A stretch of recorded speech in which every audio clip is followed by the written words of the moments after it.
and whether it has got any limitations of the machine, isn't it? We have to know what is the least sensitivity of the machine and what the interfering substances in this also, like our hematology or biochemistry analyzers. So these are some of the checklists which we have to look into. So first two questions, third, fourth, then this one. So now what are the options available? So as a pathologist over here, we have to know what are the options available before we run into this scenario. So chemistries, we all know that they work on reflectometer. Everyone agrees that all machines today, if you take an integrated ones or non-integrated ones, they all work on reflectometer. When you talk about the sediment analysis or microscopy itself, we have two, which I told you, flow cytometer and digital imaging. These two components are separately available. See, suppose you are already having a chemistry, you can still go continue with it. Or you want to have only the microscopy, you can buy only the microscopy also. Or if you feel that you want to have combined unit, you can still go ahead and ask for a combined unit. So you can have a reflectometer and flow cytometry, and you can have reflectometer and digital imaging. So what was our experience were on these two machines? We had UF1000i for the flow cytometer, and IRIS was the one which we had an integrated platform for the chemistries and that of the digital imaging itself. So what did benefit what we got from this? First and foremost, I'll tell you, we standardized it. And it eased out my technical problems, the centrifuge, the issues of cover slipping, issues of microscopic lighting. Then my technicians have got some fat. They said that there should be two microscopes, one for the superiors, one for the seniors, one for the juniors. And the bulb issues were a problem. So they get fused out. And they used to say that this is not good. So those things got sieved out. And manual analysis, which was prone to lot of inter-technical observations, was ruled out. So for me, I was telling that, okay, it's 10 per high power field. Then another one fellow will say that, no, it looks like more, 15 per high power field. I counted the other fresh sediment. So that was there. And shortages of the senior technical staff. So they were better utilized in some other places rather than harping them in that of the things. And reliable. It was a reliable, standardized reporting format which we got. And most important is that, as some doctors said over here, that we can sieve the samples and you can concentrate on those samples which really require true concentration on that rather than to screen all the urine sediments which comes to your laboratory. Now let me ask one question to this forum. How many of you will say that all urine samples which come to my lab will go for a complete chemical and protein analysis? So complete microscopy, complete routine chemistries, 10 parameters plus microscopy. How many of you will vote it for? Yes. All. Good. So how did you get this policy? You decided? You have any guidelines? Yes, there are guidelines. There are guidelines from the CLS 3rd edition. CLSI urine analysis 3rd edition clearly says that the examination of the urine chemistries and the microscopies together can be an individual laboratory decision. So if someone asks you in any of the audits or accreditations, you can say that I have adopted the CLSI 3rd edition guidelines where all the urine samples which come to my laboratory will go a complete 10 parameters plus microscope. So that's your policy. So no one can say that why you are doing only the ones which are flagged off. That is your policy. Your policy is that only the urines which are flagged off in the chemistry, I will put to the microscopy. That is reflex. So the principle of the reflex testing and the complete urine examination is individualized. It need not be saying that no, you have to do complete. So that one we have to make sure. So in hospitals like us, we have the policy that any urine which comes will go for a complete analysis including the microscopies. So what happens when we are looking into the master health checkup groups, okay, where we might pick up some of the diseases which are missed out. This urine analysis was very, very helpful. So we had an opportunity to pick up a lot of cases from the general population to indicate that these cases require a consult from the nephrologist, and a biopsy was followed to those cases which was clinically pertinent. And we established that the automated urine analysis really is a boon to the laboratories. So with this, let us see what are the things we have got. So this I have already told. So these are the things which you have to deal upon. What are the errors, temperatures, mixing, volume, centrifuge. Then when you come to the temperature, we have a lot of laboratories with urines coming out from outreach laboratories.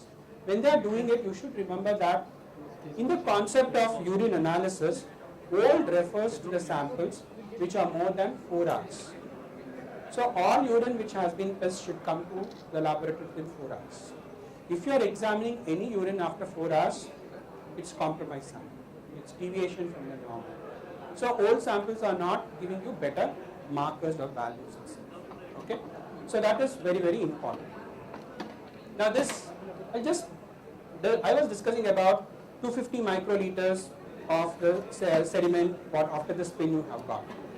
Now there are about 5 to 6 publications which says that when you decant the supernatant fluid, you won't believe you are losing 60% of the sediment. Okay? They have proven that. They have taken this sediment and they have put it in the flow cytometry to understand how many of the sediments are there in it, whether RBCs or WBCs. So the routine manual microscopies, including the centrifuge, are still compromised. And we have to make sure that we have to give a good things to the patients itself. And just to take a look at this distribution and the brand of the microscope. So the brand of the microscope I have put as that it means to that of the IPs and the objectives. So the IPs and the objectives in laboratories change. So your 10 high power field, what you are talking, maybe 10 high power field totally different with the magnification you are using. Some users about 10 IPs and 10 objectives. So it may be only 20 magnifications. So like that. So we should know that the field of the view depends upon the brand of the microscope sometimes and the lighting. Very, very important. So these are the benefits which we got. There was no more decanting, no resuspending, no pipette, no microscope slides, covers, and odor and mess was a lot of, and sediment transfers were not happening. And this gave us a lot of benefits in addition to that. So before going to it, I thought that I'll just briefly review the principle of the flow cytometries of the urine. When you talk about the principles of the flow cytometer, you have got 2 chambers there. The one is the 35 degrees chamber, another one is the 42 degrees chamber. In this 35 degrees chamber, all the sediments, that is the cells, the cast, the crystals, everything is analyzed in this with the dye which has been given by the manufacturer, whereas the bacteria is counted in a separate chamber which is incubated at 42. And the dye for this is entirely different. Okay? So what happens here? All the other things which are in the sediment will be analyzed here. Bacteria will be analyzed in a separate chamber. And the same, you have a laser beam which hits onto this, a sheeting program will be there which goes up, and you have got the side scatter, forward scatter, all those happens. So from the UF, what all you can get? Okay, the red cells, the WBCs, the epithelial cells, crystals, yeast-looking cells, cast, bacteria, small round cells, sperms, and nucleus. So if you see, 90% to 98% of the job is done by the machine. It's going to flag out that how many RBCs are there, how many WBCs are there, how many epithelial cells are there, what is the crystal amount, what is the yeast count, small round cells, sperms, and all. Now what is the small round cells? Can anyone say that? Small round cells. This we are talking about the renal epithelial cells. So that is the cells which are shed out when you have an ATM. So these are the small round cells which we have got. Now this epithelial cells, what is the difference between epithelial cells to small round cells? These epithelial cells are what? Squamous and urothelium. So suppose you are working for a urologist. His main thing, he is sending you 3 consecutive urine samples for urine sediment analysis. This can help you out. This epithelial cell flagging can help you out to pick out the abnormal cells which would have missed out in your cytospems or something like that. No. The microscopy will not be able to say that whether it is in squamous cells or things, or malignant cells. That we can't. But sir, I can say you that I have some histograms which you can, I'll show you if time permits, that so that you can understand that these are the pictograms and these pictograms tell a story as our hematological machines give us. Okay, these are the pictograms what you get. This is a diagrammatic one. So, but it's colorful, isn't it? Oh, whatever colors you like to have. You have a rainbow colors over here. But what I want you to take a look is the RBCs here, which are red in color. Bacteria can be flagged off by magenta, WBC by blue color, sperms by yellow color. Then pathological cast and physiological cast can be differentiated and have a green color.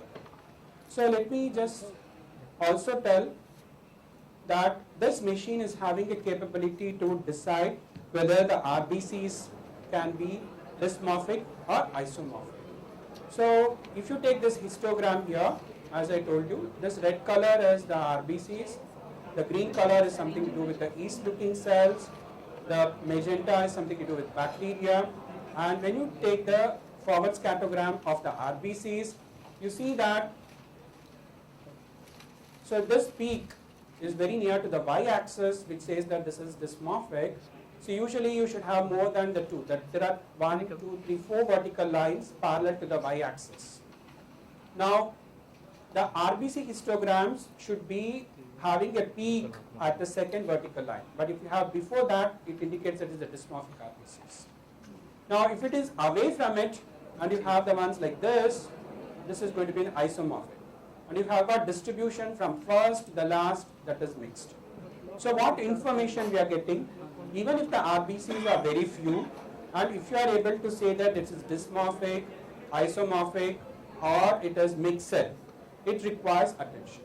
So isomorphic becomes important when you are dealing with tumors, because you have frank blood which is getting into the things, or if it is something to do with the calculi, it's the frank blood coming in. So with the pictographs of the flow cytometer, the RBCs which are defined, which are present, can also be notified whether it is a dysmorphic or isomorphic or mixer. So this is how it looks. This is a real printout screen of a case. So RBC is 24 per hyperflow. Okay. Now see this. I told you that if the peak is very near to the Y, then it is going to be dysmorphic. So madam, we had a discussion now. We told that we are going to put all the things. So will you be able to give an accurate value of 24 or 20? It's difficult because it's a mild microscopic hematuria which is there. And if we have a machine to help you out to say that yes, this is clinically significant because you have got. So the range may be around up to 20 for the normal persons if there. But suppose if it's from a woman who is shedding, the menstrual blood contamination is also there, and you have a dysmorphic RBCs there, you can say that whether this is an artifact or a non-artifact with the research modules what you have got. Okay. So with the research module, what you can get is you can know the ratio of the large RBCs to that of the small RBCs. So in a normal urine, the large RBCs are more when compared to that of the small RBCs. In a dysmorphic, you have more of small and less of large RBCs. So you have two confirmations on the machine. One is the histogram and the plot over there. Then go to the research module and understand the ratio of the large to the small. So that's how the flow cytometry changed the evolution of the dysmorphic hematurias in our laboratories. So I'll just give a pause. If you have any questions till now, you can answer that and then we can progress further.